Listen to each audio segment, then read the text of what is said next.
vocês não vão acreditar no que está acontecendo com a Bolsa Brasileira. E não é crescimento normal, e muito menos mérito do Brasil. Se você não entender essa janela agora, você vai perder uma das maiores oportunidades de todas, ou se não, cair numa armadilha histórica. Então fique comigo até o final, porque no vídeo de hoje você vai mudar completamente a forma pela qual você enxerga o mercado. Mas antes da gente continuar, já deixa o seu like, se inscreve aqui no canal e ativa o sininho. E comenta aqui embaixo, você acha mesmo que o Ibovespa vai chegar nos 200 mil pontos ou isso é só uma bolha? Eu quero começar esse vídeo sendo muito honesto com você, porque quando vi o Ibovespa batendo 184 mil pontos, eu pensei, meu Deus, isso não é normal. Não porque o fato da Bolsa Brasileira subir seja algo ruim, mas porque os motivos pelo qual estão por trás dessa alta são muito mais complexos do que você imagina. Tem muita gente achando que isso é um sinal de prosperidade, porém, em contrapartida, tem muita gente achando que isso é o início de um novo ciclo histórico. E tem muita gente que está muito perdido. Hoje eu vou te mostrar o que realmente está por trás desse rally, sem torcida, sem ideologia e sem romantização. Vamos colocar uma ordem nisso, porque o número que você está vendo na tela não é apenas um recorde qualquer. Nessa última quarta-feira, no dia 28 de janeiro de 2026, o Ibovespa bateu um novo recorde de 184 mil pontos. Isso nunca tinha acontecido antes. E também não foi um recorde isolado. Foi fruto de um dia atípico. Foi o 8º recorde nominal apenas nos primeiros dias do ano. Em outras palavras, o mercado não tropeçou para cima. Ele apenas está sendo empurrado. Em 2026, a Bolsa Brasileira já acumula uma alta de 15%. Só para você entender a dimensão disso, isso representa metade do que o Ibovespa subiu no ano de 2025 inteiro. E nós estamos ainda no início do ano. Isso levanta uma pergunta que incomoda muita gente. Nós estamos diante de um novo ciclo estrutural ou apenas de um rally artificial? Mas o ponto mais importante vem agora. Quando você ouve um recorde histórico, sua mente pensa, nunca tivemos tão altos. Isso é parcialmente falso, porque existe uma diferença muito grande entre recorde nominal e recorde real. O verdadeiro topo histórico do Ibovespa aconteceu no dia 20 de maio de 2008. Naquele dia, o Ibovespa bateu em torno de 73.500 pontos. Se a gente for ajustar esse valor nos preços de hoje, daria em torno de 195 mil pontos. Agora pensa comigo, se o topo real da história está ali, os 200 mil pontos deixam de ser um delírio e passam a ser um alvo estatístico plausível. Não é à toa que estrategistas de grandes casas falam isso em voz alta. Segundo analistas do mercado, é totalmente possível que o Ibovespa bata 200 mil pontos nos próximos meses. Mas aqui vem um alerta que você não pode ignorar. Toda vez que o mercado se aproxima de um marco simbólico, o risco não está no número em si, mas sim na narrativa que cria em torno dele. Porque os números redondos seduzem, eles atraem o investidor atrasado e criam manchetes otimistas. Eles costumam marcar momentos de euforia e não de segurança. Então guarde isso na sua cabeça. Esse recorde é real e esse movimento é histórico. Mas isso não significa automaticamente uma prosperidade sustentável, mas sim significa que a força de gigantes estão atuando no mercado. E entender essas forças é a diferença de surfar a onda e de chegar atrasado por ela. E é exatamente isso que a gente vai destrinchar aqui agora. Agora eu vou te contar a parte mais importante de todo esse vídeo, porque se você entender isso, você entende tudo. Quando você olha para o Ibovespa subindo desse jeito, a pergunta não é quanto ele subiu. A pergunta certa a se fazer é quem está colocando dinheiro nessa alta. E a resposta pode surpreender muita gente. Não é o investidor brasileiro, não é o pequeno investidor e muito menos otimismo com o país. Quem está empurrando a Bolsa Brasileira a níveis históricos são os investidores gringos. Só no mês de janeiro desse ano, eles colocaram aproximadamente 20 bilhões de dólares na B3. Só para você ter dimensão de tudo isso, esse valor foi o que praticamente entrou no ano inteiro de 2025 na Bolsa Brasileira. Mas aqui vem um ponto que quase ninguém tem coragem de falar. Esse dinheiro não veio para o Brasil porque o Brasil está melhor. Ele veio porque o cenário global ficou muito pior, principalmente os Estados Unidos. O mercado internacional está vivendo um momento de incerteza crescente. Tensões geopolíticas se acumulam, o ambiente comercial se deteriora, as expectativas dos juros ficam confusas, e isso tudo tem a ver com uma pessoa muito famosa mundialmente, que seria o Donald Trump.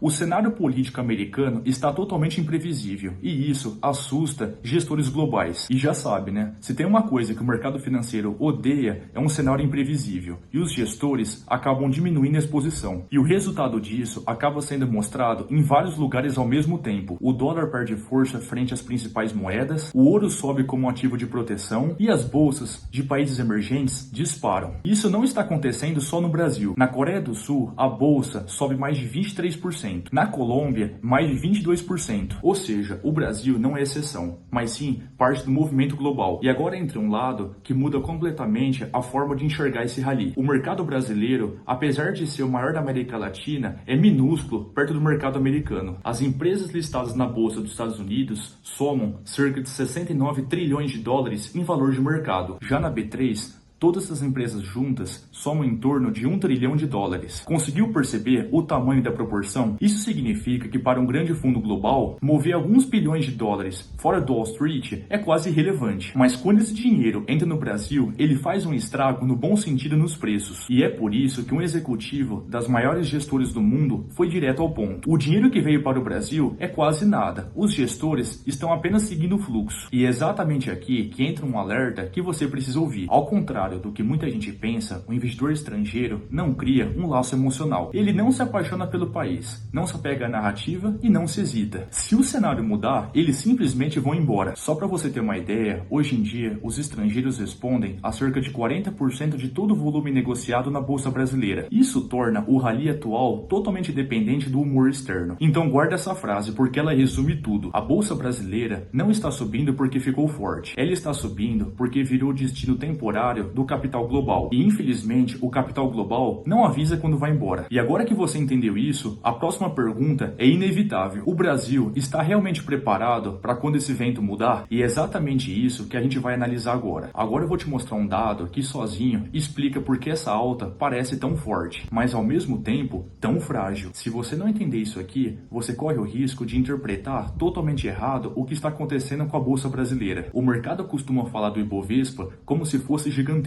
mas essa é a ilusão criada pelo hábito e não por números. Quando você compara o Brasil com o resto do mundo, a B3 é muito pequena. Sim, muito pequena. Vamos aos fatos. O valor total de todas as empresas listadas na bolsa do mercado americano gira em torno de 69 trilhões de dólares. Agora respira fundo, porque na bolsa brasileira o fato é chocante. As 352 empresas listadas na bolsa somam 1 trilhão de dólares. Você consegue perceber o abismo? O mercado americano é 70 vezes maior do que o mercado brasileiro. Para um fundo global sediado em Nova York ou em Londres, o Brasil é um ajuste marginal de portfólio. Agora vem um ponto muito importante. Quando um grande gestor decide reduzir um pouco da sua exposição nos Estados Unidos, ele não precisa mover dezenas de bilhões de dólares. Alguns poucos bilhões de dólares já são suficientes. Para esse gestor é quase irrelevante. Já para a B3 é um terremoto. É exatamente por isso que a entrada de capital estrangeiro causa um impacto tão grande aqui. Não porque o Brasil é extraordinário, mas sim porque o mercado é raso. O Brasil possui pouca liquidez se comparado a grandes centros, poucas empresas realmente grandes e poucos papéis com profundidade suficiente. Um executivo de uma das maiores gestoras do mundo resumiu tudo isso de forma totalmente honesta. O dinheiro que veio para o Brasil é quase nada, porque os gestores estão apenas seguindo o fluxo. Essa frase deveria acender uma luz vermelha na sua cabeça, porque do mesmo jeito que esse fluxo entra rápido, ele sai mais rápido ainda. E quando o mercado é pequeno, a saída é muito mais violenta do que a entrada. Então anota isso porque é fundamental. A B3 é fraca porque o mercado brasileiro é muito fraco. Ela é frágil porque é pequena, e os mercados pequenos amplificam movimentos. Amplificam também os ganhos, mas também as perdas. Essa alta impressiona e os números chamam a atenção. Mas por trás desse recorde existe uma estrutura completamente frágil que muda com intensidade quando o vento muda. E agora que você entendeu isso, fica muito mais fácil de você entender um outro fator muito importante, que seria o cenário doméstico. Agora a gente precisa falar da parte mais desconfortável da história, porque até aqui tudo que impulsionou a bolsa veio de fora, mas o que pode frear e até mesmo reverter esse movimento vem de dentro. 2026 não é um ano qualquer, mas sim um ano de eleição presidencial. E toda vez que o Brasil entra em ano eleitoral, o mercado entra em estado de alerta, não por ideologia e muito menos por preferência política, mas sim por risco. E o risco no mercado financeiro tem nome e sobrenome, que seria risco fiscal. Na tentativa de fortalecer o capital político, os governos costumam sinalizar medidas de apelo popular. E já sabe o que isso gera, né? Mais gastos, mais subsídios, mais promessas e menos clareza de tudo que está sendo pago. Os números já mostram essa pressão. Segundo dados oficiais, a dívida pública federal cresceu cerca de 15% no último ano. Hoje ela soma aproximadamente 8,6 trilhões de reais, 8 vezes maior que a própria B3. E essas projeções para 2026 são ainda mais preocupantes. Ela pode ultrapassar os 10 trilhões de reais. Agora preste atenção no efeito dominó disso, porque quando a dívida pública cresce muito rápido, o mercado começa a exigir um prêmio muito maior para poder financiar o governo. Isso significa juros mais altos por mais tempo. E aqui entra um segundo problema, que é a famosa taxa Selic. Hoje, a taxa básica de juros está em 15% ao ano. Juro alto é veneno lento para a bolsa. E ele pesa duas vezes. Primeiro, porque ele encarece o custo do capital das empresas. E segundo, torna a renda fixa completamente competitiva. Quando você consegue um retorno muito elevado e com baixo risco, por que você vai se expor à volatilidade no mercado de ações? E é exatamente por isso que o investidor doméstico, em momentos como esse, costuma reduzir sua exposição à bolsa. E isso já está acontecendo, porque enquanto os estrangeiros compram, os bancos, as corretoras, as tesourarias e os investidores estão aproveitando a alta para realizar lucro. Eles conhecem o terreno e conhecem o histórico e sabem muito bem como o jogo político funciona no Brasil. Agora entra um ponto mais sensível de todos, que o mercado até tolera ruído político, mas ele não tolera irresponsabilidade fiscal. Em algum momento a conta chega, e quando ela chega, o risco do Brasil sobe, o câmbio pressiona, a curva de juros empina e a B3 é a que sente primeiro. E os analistas são bem claros nesse ponto. Se houver deterioração fiscal, se os cortes de juros forem interrompidos e o apetite estrangeiro diminuir, o Ibovespa pode não só parar de subir, mas ele pode recuar de forma relevante. Alguns cenários adversos projetam o índice voltando na faixa de 120 mil pontos. E isso não é previsão, mas sim risco. Então anota isso porque é fundamental. A alta que está acontecendo agora não é frágil por causa do mercado global. Ela é frágil porque depende da estabilidade política e da disciplina fiscal. Duas coisas que são muito raras em ano eleitoral. O mercado pode continuar subindo? Pode. Ele pode chegar a 200 mil pontos? Pode. Mas a partir daqui, cada decisão política, cada discurso, cada promessa pode pesar muito mais. E é exatamente por esse motivo que o próximo ponto é tão estratégico, que seria onde o dinheiro inteligente está posicionado agora. Agora eu vou te contar algo que não aparece nas manchetes. Enquanto você vê recortes, enquanto você vê euforia, o dinheiro mais experiente do mercado está fazendo totalmente o oposto do que você imagina. Esse tipo de informação só aparece quando você analisa o fluxo e não o discurso, porque o mercado não se entende pelo que as pessoas dizem, mas sim pelo que elas fazem com o dinheiro. E aqui entra um alerta que quase ninguém está falando. Enquanto os investidores estrangeiros seguem comprando,